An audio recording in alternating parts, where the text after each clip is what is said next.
అలసిన వానికి ఊరడించు మాటలు. సహోదరుడు భక్తి సింగ్ గారి పరిచర్య నుండి సేకరించిన అనుదిన ధ్యానములు. అక్టోబరు 12. వారు వేడుకొనక మునుపు నేను ఉత్తరమిచ్చెదను, వారు మనవి చేయుచుండగా నేను ఆలకించెదను.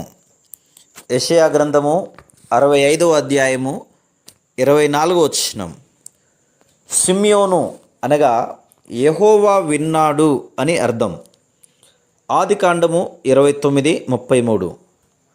వారికి ఇలాగున జరుగును, వారు వేడుకొనక మునుపు నేను ఉత్తరమిచ్చెదను, వారు మనవి చేయుచుండగా నేను ఆలకించెదను అని దేవుడు వాగ్దానం చేసెను. సూచనలు, నిదర్శనముల కొరకు వేచి ఉండవలసిన అవసరత ఏమాత్రమును లేదు. నీవు ఆయన వాగ్దానమును నమ్మి ప్రభువు నీ ప్రార్థనలను ఆలకించి జవాబిచ్చెనని వందనములు చెప్పనారంభించుము. అందుచేత ప్రార్థన చేయునప్పుడు మీరు అడుగుచున్న వాటి నెలను పొంది ఉన్నామని నమ్ముడి, అప్పుడు అవి మీకు కలుగునని మీతో చెప్పుచున్నాను అని ప్రభువే చెప్పెను. మార్కు సువార్త 11వ అధ్యాయము 24వ వచనం.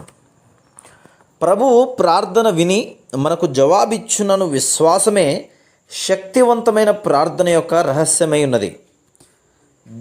దేవుని అనుమానించకుము. మనము అసాధ్యము అని అనుకున్నవి ఆయన చేయును. విశ్వాస జీవితము సంతోషకరమైన జీవితంగా ఉన్నది. ప్రతి ఒక్క దాని కొరకు నీవు దేవుణ్ణి నమ్మవచ్చును. మా స్వంత అనుభవంలో ఇది ఎన్నోసార్లు వాస్తవమగుటను కనుగొంటిమి. నేనొక ఉదాహరణను చెప్పెదను.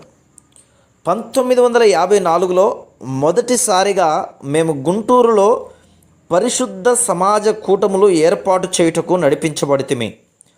దేవుడు మాతో స్పష్టముగా మాట్లాడెను గనక మేము తేదీలను నిర్ణయించితిమి. ఏదేమైనను అటువంటి కూటముల కొరకు సరి అయిన కట్టడములు, పరిసరములు లేకపోయినప్పటికీ కూటములు ఏర్పాటు చేస్తిమి. మేము దాదాపు 5,000 మంది హాజరగుదురని ఎదురు చూస్తిమి. అంతమందికి 9 దినములు వసతి ఏర్పాటు చేయుట అంత సులభమైన విషయం కాదని మేము ఎరుగుదుము. అయినను ప్రభువు ఏర్పాటు చేయునని నమ్మితిమి. మరియు దాని విషయమై మేము కొంచెము కూడా అనుమానపడలేదు. ఒక ఉదయకాలమున ప్రభువునందు ఒక సహోదరుడు నా యొద్దకు వచ్చి, స్థలము చూచుట కొరకు పట్టణంలోనికి వెళుదము అని సలహానిచ్చాను. మేము 3 మైళ్ళు ప్రయాణం చేసిన తర్వాత ఒక ఆవరణమునకు చేరితిమి. అది చౌదరి అను హైందవుడైన ఒక పెద్ద మనిషికి చెందినదని తెలుసుకొంటిమి. మేము అతనిని చూచుటకు లోపలికి వెళ్ళి గుంటూరులో పరిశుద్ధ సమాజ కూటములను నడిపించవలనను మా కోరికను అతనికి వివరించితిమి. వెంటనే అతడు తన జేబులో చేయి పెట్టి ఖర్చుల కొరకు మాకు 25 రూపాయలు ఇవ్వబోయాను. మేము చందాలు వసూలు చేయుటకు రాలేదు, కానీ వసతి కొరకు మాకు స్థలము అవసరమని అతనికి చెబితిమి. అతడు ఎన్నో ఎకరముల ఆవరణమంతటిని మరియు తన భవనములోని విశాలమైన చాలా గదులు, ఒక 3 అంతస్తుల భవనమును మాకిచ్చుటకు ఎంతో ఇష్టపడెను. మేము పొందిన ఆశీర్వాదము యొక్క రహస్యం ఏమనగా, ప్రభువు మా అక్కరను తీర్చక మునుపే మేము ఆయన యందు నమ్మకం ఉంచితిమి. మేము సిద్ధపాటు పనులను ఆరంభించినప్పుడు ఆర్థికంగా మా యొద్ద 10 రూపాయలు మాత్రమే ఉన్నవి.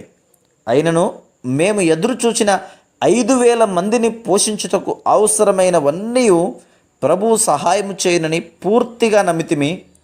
ప్రభువు మా విశ్వాసమును గణపరిచి మా అక్కరలన్నిటినీ తీర్చెను.